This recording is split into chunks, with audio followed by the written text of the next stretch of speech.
ಧರ್ಮಸ್ಥಳಕ್ಕೆ ನಾಳೆ ಬಿಜೆಪಿಯವರು ಧರ್ಮಯಾತ್ರೆ ಕೈಗೊಳ್ತಾ ಇದ್ದಾರೆ. ನಾಳೆ ರ್ಯಾಲಿ ಇದೆ. ಈಗ ಇವತ್ತು ಜೆಡಿಎಸ್ ಹೋಗಿದೆ. ಅವರು ಮತ್ತೆ ಎಲ್ಲದರಲ್ಲೂ ಕೂಡ ರಾಜಕೀಯ ಮಾಡ್ತಾರೆ. ಬಿಜೆಪಿಯವರಿಗೆ ನೀವು ಬಿಜೆಪಿ ಪರ ಮಾತಾಡಬಾರ್ದು, ಖಂಡಿಸ್ಬೇಕಾಗಿತ್ತು. ಹೌದು, ಮತ್ತೆ ಅವರು ಮಾಡಾದ್ಮೇಲೆ ಹೇಳಿದ್ರೆ ಎಲ್ಲ ಹೋದ್ರೆ ಹೋಗ್ಲಿ ಶ್ರೀ ಧರ್ಮಸ್ಥಳದ ಹೆಗ್ಡೆಯವರೇ ಸ್ವಾಗತ ಮಾಡಿದ್ದಾರೆ. ಸತ್ಯ ಹೊರಬರ್ಬೇಕಲ್ಲ, ನಾವು ಸತ್ಯ ಹೊರಬರ್ಬೇಕು ಅನ್ನೋ ಕಾರಣಕ್ಕೋಸ್ಕರವಾಗಿ SIT ಮಾಡಿದ್ದಾರೆ. ಸತ್ಯ ಗೊತ್ತಾಗಬೇಕಲ್ಲ. ಅದರ್ವೈಸ್ ಧರ್ಮಸ್ಥಳದ ಬಗ್ಗೆ ಕೂಗತಿ ಇರ್ತದೆ. ಯಾವಾಗ ಈ ಅನುಮಾನ ಇದೆಯಲ್ಲ, ಸಂದೇಹ ಇದೆಯಲ್ಲ, ಇದನ್ನು ಹೋಗ್ಲಾಡಿಸ್ಲಿಕ್ಕೋಸ್ಕರವಾಗಿ SIT ಮಾಡಿದ್ದಾರೆ. ಆಮೇಲೆ ಆ ಫಿರ್ಯಾದಾರ ಕೋರ್ಟ್ ಮುಂದೆ ಹೋಗಿ 164 ಸ್ಟೇಟ್ಮೆಂಟ್ ಮಾಡಿದ್ದಾರೆ. 164 ಸ್ಟೇಟ್ಮೆಂಟ್ ಮಾಡಿದ್ದಾರೆ ಮ್ಯಾಜಿಸ್ಟ್ರೇಟ್ ಮುಂದೆ. ಅನೇಕ ಸಂಘ ಸಂಸ್ಥೆಗಳು ಇವನ್ನೆಲ್ಲ SIT ಮಾಡಬೇಕು ಅಂತಕ್ಕಂಥ ಒತ್ತಾಯ ಇತ್ತು. ಆಮೇಲೆ ಸತ್ಯ ಹೊರಬರಬೇಕು ಅಂತಕ್ಕಂಥದ್ದು ಸರ್ಕಾರದ ಉದ್ದೇಶ. ಸತ್ಯ ಹೊರಗಡೆ ಬರ್ಬೇಕಲ್ಲ. ಈ ಬಿಜೆಪಿಯವರು ಕೂಡ ಸ್ವಾಗತ ಮಾಡಿದಾರಲ್ಲ. SIT ತನಿಖೆನ ಸ್ವಾಗತ ಮಾಡೋರು ಯಾರು? ಬಿಜೆಪಿಯವರು. ಈಗ ಮಾತ್ರ ಯಾವ ಅವ್ರಿಗೆ ಧರ್ಮನೂ ಗೊತ್ತಿಲ್ಲ, ಜಾತಿನೂ ಗೊತ್ತಿಲ್ಲ, ಇದನ್ನೂ ಗೊತ್ತಿಲ್ಲ. ಸುಮ್ಮನೆ ರಾಜಕೀಯ ಮಾಡಬೇಕು, ಮಾಡ್ತಾರೆ. ಓಟ್ಗೋಸ್ಕರ ರಾಜಕೀಯ ಮಾಡ್ತಾರೆ. GST 2 ಸ್ಟಾಪ್ ಮಾಡ್ತಾ ಇದ್ದಾರೆ ಕೇಂದ್ರ ಸರ್ಕಾರ. ಅದರಿಂದ ರಾಜ್ಯಕ್ಕೆ ಎಷ್ಟು ಲಾಸ್ ಆಗುತ್ತೆ? ಈ ತರದ ಒಂದು 2 ಸ್ಟಾಪ್ ಮಾಡೋದ್ರಿಂದ ಎಷ್ಟು ಸಾವಿರ ಕೋಟಿ ನಿಮ್ಗೆ ಲಾಸ್ ಆಗುತ್ತೆ ಸರ್ ಅಂದಾಜು? ಈಗ ಪ್ರತಿ ವರ್ಷ ಒಂದು 15,000 ಕೋಟಿ ರೂಪಾಯಿ ಲಾಸ್ ಆಗ್ಬೋದು ಅಂತ ಅಂದಾಜು ಮಾಡಿದ್ದಾರೆ. 15,000 ಕೋಟಿ. ನಾವು ರ್ಯಾಷನಲೈಸೇಷನ್ ಸ್ವಾಗತ ಮಾಡ್ತೀವಿ, ಬಟ್ ರೆವಿನ್ಯೂ ಪ್ರೊಟೆಕ್ಷನ್ ಆಗಬೇಕು ಅಂತಕ್ಕಂಥದ್ದು ನಮ್ಮ ಉದ್ದೇಶ. ಅದಕ್ಕೋಸ್ಕರ 8 ರಾಜ್ಯಗಳು ಒಟ್ಟಿಗೆ ಸೇರಿ ಡೆಲ್ಲಿನಲ್ಲಿ ಚರ್ಚೆ ಮಾಡಿದ್ದಾರೆ. ರೆವಿನ್ಯೂ ಲಾಸ್ ಆಗ್ತಕ್ಕಂಥದ್ದನ್ನ ಮಾಡ್ಕೊಡ್ಬೇಕು. ಸುಮಾರು 2.5 ಲಕ್ಷ ಕೋಟಿ ರೂಪಾಯಿ, 2.5 ಲಕ್ಷ ಕೋಟಿ ಇಡೀ ರಾಜ್ಯದಲ್ಲಿ ಈ ಮಾಡೋದ್ರಿಂದ ಆಗ್ತದೆ. ಸೊ 15,000 ಕೋಟಿ ಅಂತಂದ್ರೆ it is not a small amount, it's a very big amount. ಅದಕ್ಕೆ ನಾವು GST ಮಾಡಿದಾಗ 5 ವರ್ಷ 2017ರಲ್ಲಿ GST, ಆಗ 5 ವರ್ಷ ಮಾತ್ರ ಪರಿಹಾರ ಕೊಡ್ತೀವಿ.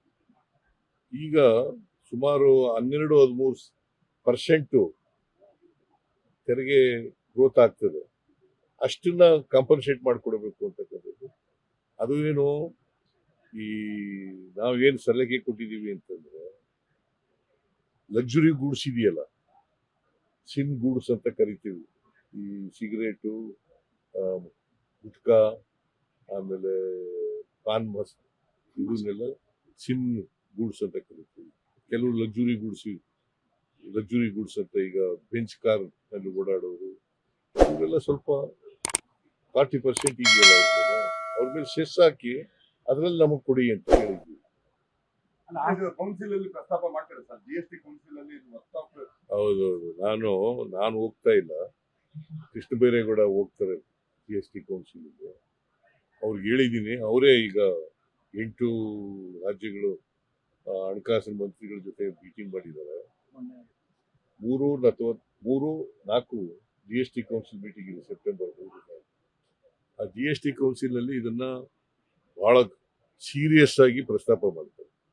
ಆಸ್ತಿ ನೋಂದಣಿ ಶುಲ್ಕ ಇವತ್ತಿನಿಂದ ಹೆಚ್ಚಾಗಿದೆ.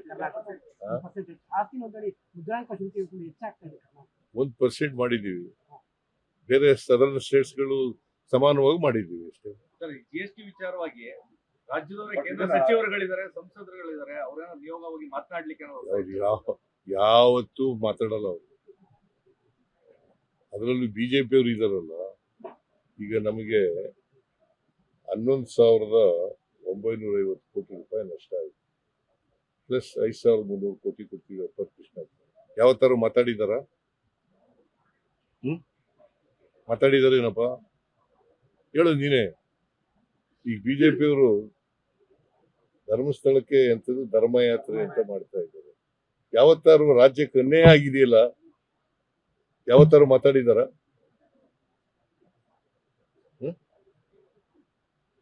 ಇದು ರಾಜಕೀಯಕ್ಕೋಸ್ಕರ ಬಳಸ್ಕೊತಾ ಇದಾರೆ ಹೊರತು ಧರ್ಮಸ್ಥಳದ ಇದನ್ನ ಇಶ್ಯೂನ ಬೇರೆ ಯಾವ ಉದ್ದೇಶನೂ ಇಲ್ಲ. ಸರ್, SIT ಗಿಂತ ಬೇರೆ ತನಿಖೆ ಆಗ್ಬೇಕು ಅನ್ನೋ ಪ್ರೆಷರ್ ಕೂಡ ಬಿಜೆಪಿ ಮಾಡ್ತಾರೆ. ಅಂದ್ರೆ ಉನ್ನತ ಮಟ್ಟದ ತನಿಖೆ NIA ವಹಿಸಬೇಕು ಆ ತರನು ಕೇಳ್ತಾ ಇದೆ ಬಿಜೆಪಿ.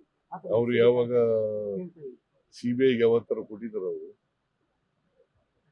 CBI ಅವ್ರದೇ ಸರ್ಕಾರ ಇದೆಯಲ್ಲ, ಅವ್ರ ಪಕ್ಷದ ಸರ್ಕಾರ ಇದೆ. ಕೇಂದ್ರದಲ್ಲಿ ಅವರು ಅಧಿಕಾರದಲ್ಲಿರುವಾಗ 2008ರಿಂದ ಅಧಿಕಾರದಲ್ಲಿದ್ದಾರೆ. ಯಾವತ್ತಾದ್ರೂ ಒಂದು ದಿನ CBI ಕೊಟ್ಟಿರ್ತಕ್ಕಂಥದ್ದು ಒಂದು ಉದಾಹರಣೆ ತೋರಿಸ. ವರದಿ ಇದೆಲ್ಲ ಯಾವ ಕಂಪ್ಲೀಟ್ ಆಗ್ತದೆ? ಟೈಮ್ ಬಾಂಡ್ ಏನಾದ್ರು ಇದೆಯಾ ಅಂತ ತನಿಖೆಗೆ ಏನಾದ್ರು ಸಮಯ ತನಿಖೆ ಗೊತ್ತಿಲ್ಲ ನನಗೆ. ಯಾವಾಗ ನಾವು ವಿ ಆರ್ ನಾಟ್ ಇಂಟರ್ಫಿಯರಿಂಗ್. SITಗೆ ಪೂರ್ಣ ಸ್ವಾತಂತ್ರ್ಯ ಕೊಟ್ಟಿದ್ದೀವಿ. ಅವ್ರು ತನಿಖೆ ಮಾಡಿ ಯಾವಾಗ ವರದಿ ಕೊಡ್ತಾರೆ ಅವಾಗ ಸರ್ ಎಲ್ಲರೂ ಬೇರೆ ಅಗತ್ಯ ಇಲ್ಲ, ಬೇರೆ ತನಿಖೆ ಅಗತ್ಯ ಇಲ್ಲ ಅಂತ ನಾನು ಅನ್ಕೊಂಡಿದ್ದೀನಿ. ಸರ್ ಈಗ ಈ ರೀತಿ ಯಾತ್ರೆ ಮಾಡ್ತಾರೆ, ಅನಗತ್ಯ ಗೊಂದಲ ಆಗುತ್ತೆ ಅಂತ ಅಲ್ವಾ ಸರ್? SIT ತನಿಖೆ ಆಗ್ತಾ ಇದೆ, ಪ್ರತಿದಿನ ಒಬ್ಬೊಬ್ರು ಯಾತ್ರೆ ಮಾಡ್ತಾ ಇದ್ದಾರೆ ಧರ್ಮಸ್ಥಳಕ್ಕೆ. ಒಂದ್ ಕಡೆ JDS, ಒಂದ್ ಕಡೆ ಧರ್ಮಸ್ಥಳದ ಪರವಾಗಿ ಮಾಡ್ತಾ ಇರೋದು ಯಾತ್ರೆ. ಅಲ್ಲ ಅದೇನೆ ಧರ್ಮಸ್ಥಳದ ಪರವಾಗಿ ಮಾತಾಡ್ತಾ ಇರೋದು. ಈಗ ಧರ್ಮಸ್ಥಳದ ಮೇಲೆ ದೂರಿದೆ. ದೂರಿಗೆ ಉತ್ತರ ಸಿಗ್ಬೇಕಲ್ಲ, ಮತ್ತೆ ಸತ್ಯ ಗೊತ್ತಾಗ್ಬೇಕಲ್ಲ ಜನಗಳಿಗೆ. ಈಗ ಯಾರೋ ನೀನು ಕಂಪ್ಲೇಂಟ್ ಮಾಡ್ತೀಯ, ಕಂಪ್ಲೇಂಟ್ ಮಾಡಿದ್ಮೇಲೆ ಧರ್ಮಸ್ಥಳದ ಮೇಲೆ ನೀನು ಆರೋಪ ಮಾಡಿದ್ರೆ ಆರೋಪಕ್ಕೆ ಉತ್ತರ ಸಿಗ್ಬೇಕಲ್ಲ. ಸರ್, ಈಗ ಏರ್ ಶೋದು ಡೇಟ್ ಫೈನಲ್ ಆಗಿದೆ ಸರ್. ಏರ್ ಶೋ ಏರ್ಸೋ ಒಪ್ಕೊಂಡಿದ್ದಾರೆ, ಕೇಂದ್ರ ಸರ್ಕಾರ ಒಪ್ಕೊಂಡಿದ್ದಾರೆ.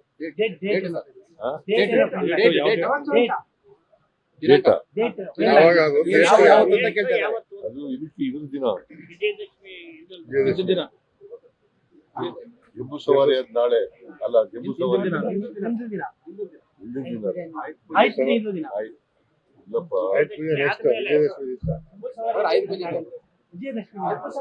ವಿಜಯದಶಮಿ ದಿನನೇ ಇಲ್ಲಿ ಅಲ್ಲಿ ಬನ್ನಿ ಮಂಟಪ ಅಲ್ಲ, ಡೇಟ್ ಕೇಳ್ತಾರೆ. ಜಮೀರ್ ಸರ್ 2ನೇ ತಾರೀಕು ವಿಜಯದಶಮಿ ಸರ್, ಅವತ್ತೇ ಮಾಡೋದು.